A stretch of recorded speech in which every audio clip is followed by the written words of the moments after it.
Hey guys, welcome back to channel essentials of e commerce का chapter number 4 जिसका नाम है इलेक्ट्रॉनिक पेमेंट सिस्टम। हम इस वीडियो में शुरू करने वाले हैं। चैप्टर नंबर 1, 2 और 3 ऑलरेडी हमने बहुत अच्छे से पढ़े और समझे प्रीवियस वीडियोस में। अगर आपने कोई भी वीडियो उनकी नहीं देखी तो उनको जाके देखें, फिर चैप्टर नंबर 4 को कंटिन्यू करें इस वीडियो में।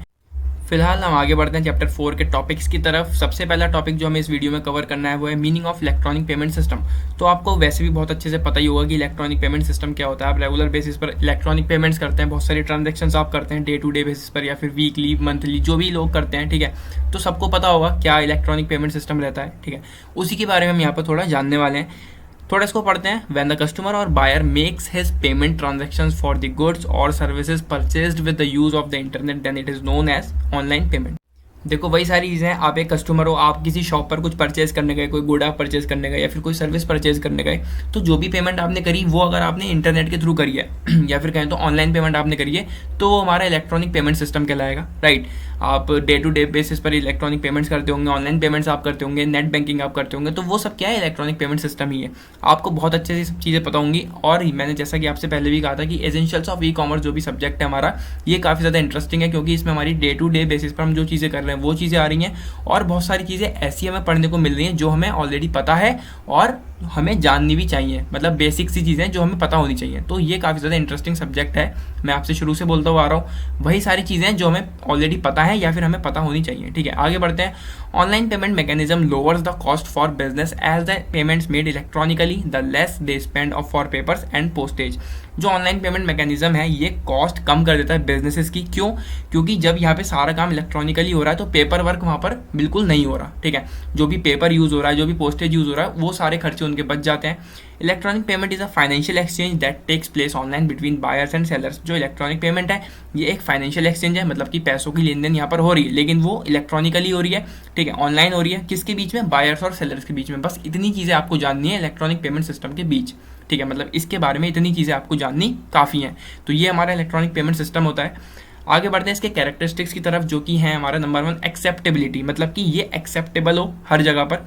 अब मान लो आप कोई फ़ोन पे यूज़ कर रहे हैं, आप पेटीएम यूज़ कर रहे हैं, आपको वहाँ पर कैशबैक मिलता है, राइट। एक बहुत बेसिक सा एग्जांपल है, आपको वहाँ पर कैशबैक मिलता है। वो कैशबैक आपको बिल्कुल फ्री मिलता है। या तो आप किसी को रिफ़र कर रहे हैं तो आपको कैशबैक मिल रहा है, या आपने कुछ ट्रांजेक्शन्स करी हैं, आपको गिफ्ट कार्ड मिला है, उसके थ्रू आपको कैशबैक मिल गया।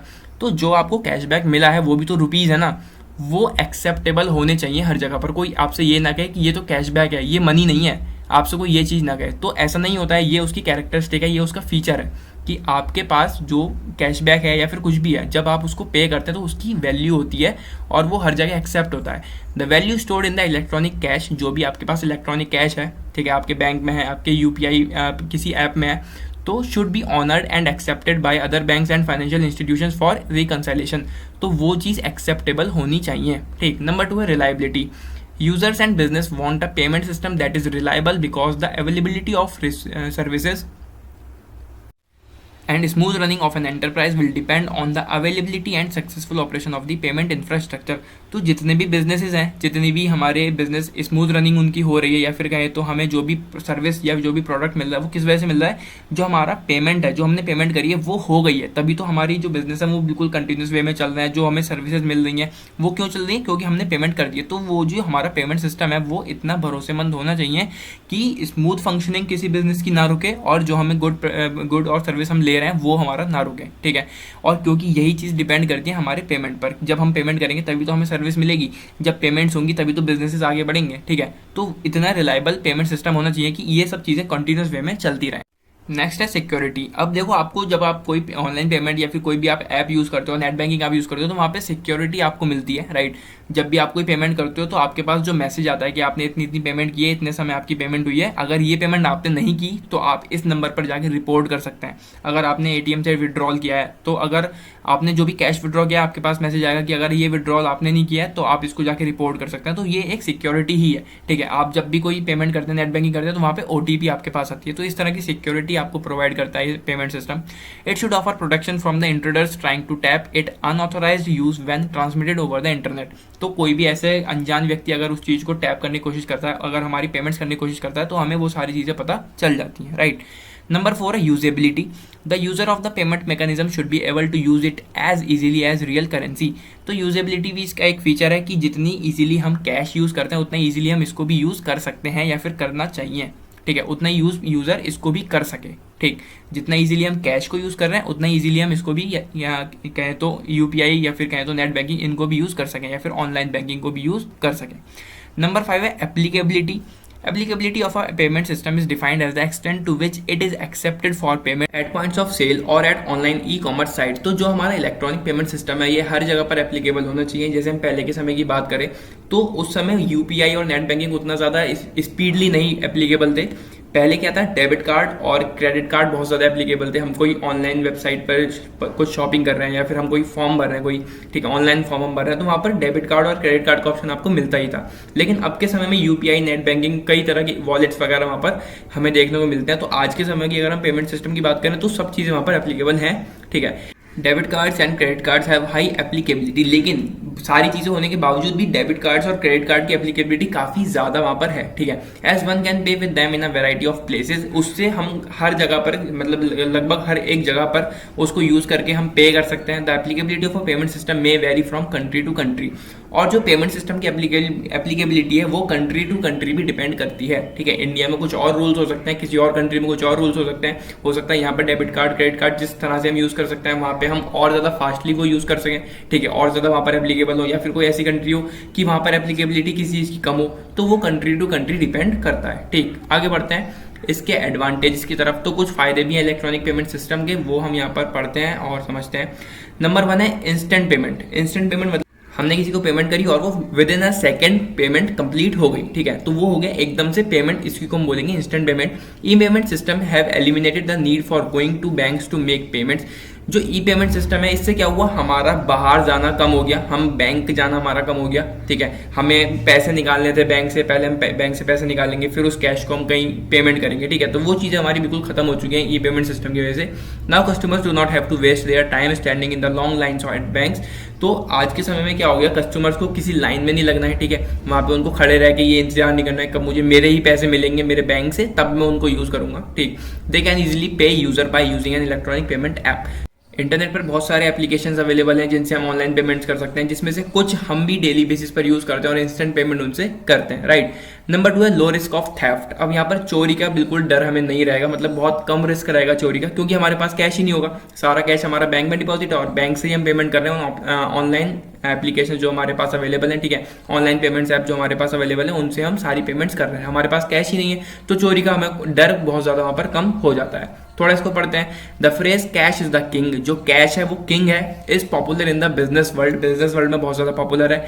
But this king has also had some limitation, लेकिन इस राजा जो है, ये कैश जो राजा है, इसके कुछ लिमिटेशंस भी हैं, ठीक है, जैसे कि if you are using cash for accepting payments from customers, अगर हम कैश यूज कर रहे हैं, ठीक है, पेमेंट्स एक्सेप्ट कर रहे हैं अपने कस्टमर से, chances are there it can be stolen, तो वहां पर कुछ चांसेस हैं कि वो चोरी भी हो सकता है कैश, ठीक है। Also you need to take high safety measures in depositing cash into your bank account. जब हमारे पास एक बहुत ज्यादा अमाउंट में कैश आ चुका है, ठीक है, तो उसको अकाउंट तक ले जाना, हमारे बैंक तक लेके जाना और उसको बैंक में डिपॉजिट करना, उसमें भी एक रिस्क है, ठीक। But this risk can be decreased if you are using a secure electronic payment system in your business. अगर हम ऑनलाइन पेमेंट्स लेने लग जाएं, ठीक है, लोग आए हमें पेमेंट कर दें ऑनलाइन, तो उसमें हमारे काफ़ी ज़्यादा रिस्क जो है कम हो जाता है। हमारे पास कैश नहीं है तो चोरी नहीं होगी, और जब हमारे पास कैश नहीं आया तो हम उसको बैंक में डिपॉजिट करने भी नहीं जाएंगे, क्योंकि कैश तो ऑलरेडी बैंक तक पहुंच गया है। By using it you do not have to worry about your payment record, और जब हम इसको यूज़ करें तो हमें अपने पेमेंट रिकॉर्ड की भी कोई चिंता नहीं करनी है। वहाँ पे सारी हिस्ट्री में अगर हम जाएंगे कि कितनी पेमेंट हमारे पास आई है, कितनी पेमेंट हमने करी है, वहाँ पर सब कुछ लिखा हुआ हमें दिख जाता है, ठीक है, हमें अलग से कुछ लिखना भी नहीं है, राइट। नंबर 3 है better customer convenience. Electronic payment system की वजह से जो कस्टमर्स है वो बहुत ज़्यादा कन्वीनियंटली या फिर कहें तो ईजी वे में पेमेंट्स कर सकते हैं, वही चीज़ यहाँ पर लिखी है। Electronic payments can help user to provide convenient payment experience. जो इलेक्ट्रॉनिक पेमेंट सिस्टम है वो यूजर को एक कन्वीनियंट पेमेंट एक्सपीरियंस प्रोवाइड करता है। It allows customer to purchase goods on credit by offering them with the pay later facility. तो आज के समय में बहुत सारी ऐसी ई कॉमर्स वेबसाइट्स हैं जो कस्टमर को पे लेटर फैसिलिटी प्रोवाइड कर रही है कि आप परचेज आज कर लो और पे आप कुछ समय बाद कर सकते हो, ठीक है। Instead of sending constant reminders for payment to customers, user can automatically collect money after a specific period. अब इसको एक एग्जांपल लेकर समझते हैं। मान लो आपने फ्लिपकार्ट से शॉपिंग करी, फ्लिपकार्ट आपको पे लेटर फैसिलिटी प्रोवाइड कर रहा है, ठीक है, मतलब कि आप सामान अभी मंगाएंगे और पे आप 10-15 दिन बाद, 20 दिन बाद, 30 दिन बाद कर सकते हैं, ठीक है। तो आपने सामान मंगा लिया, आपको पे करना है 1 महीने बाद, ठीक, लेकिन आपने पे नहीं किया है, ठीक, 30 दिन हो गए आपने पे नहीं किया है, तो फ्लिपकार्ट आपको बार बार रिमाइंडर्स नहीं भेजेगा कि आपको कुछ पेमेंट करनी है या आपका इतना बिल है आपको कुछ पेमेंट करनी है। 1-2 बार वो आपको ऐसा रिमाइंडर दे सकता है, लेकिन बार बार वो आपको रिमाइंडर्स नहीं भेजेगा।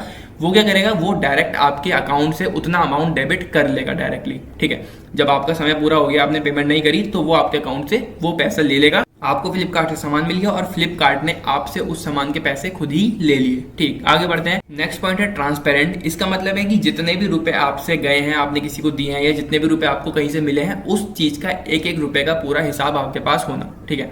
इसको थोड़ा पढ़ते हैं। Transparency becomes an essential factor when it comes to payment. अगर हम किसी बिजनेस के पॉइंट ऑफ व्यू से देखें या फिर हम अपनी पर्सनल लाइफ में भी देखें, तो एक एक रुपए का हिसाब आपके पास होना जरूरी है, ठीक है। कितने रुपए आपने खर्च करे, कितने रुपए आपको मिले हैं। And when you are using the digital medium for accepting payment, जब आप कोई डिजिटल मीडियम यूज कर रहे हैं पेमेंट्स को एक्सेप्ट करने का, then it becomes essential for you to maintain transparency in your transaction. तो ये काफी ज्यादा जरूरी भी बन जाता है कि आप अपने ट्रांजेक्शन्स को पूरा मेंटेन करके रखें कि आपने किसको कितना दिया है, कितना रुपए आपको मिला है, वो सब चीजें आपके पास होनी चाहिए, पता होना चाहिए आपको। In the case of electronic payments you do not have to worry about the record of your payment details. अगर आप इलेक्ट्रॉनिक पेमेंट ऐप यूज करके पेमेंट्स कर रहे हैं, तो वहां पर आपको बिल्कुल भी चिंता करने की जरूरत नहीं, क्योंकि सारा रिकॉर्ड वहां पर आपका बना रहता है, ठीक है। कितनी पेमेंट आपकी गई है, कितने रुपीज आपके पास आए, वो सब चीजें वहां पर आपको देखने को मिल जाएंगी।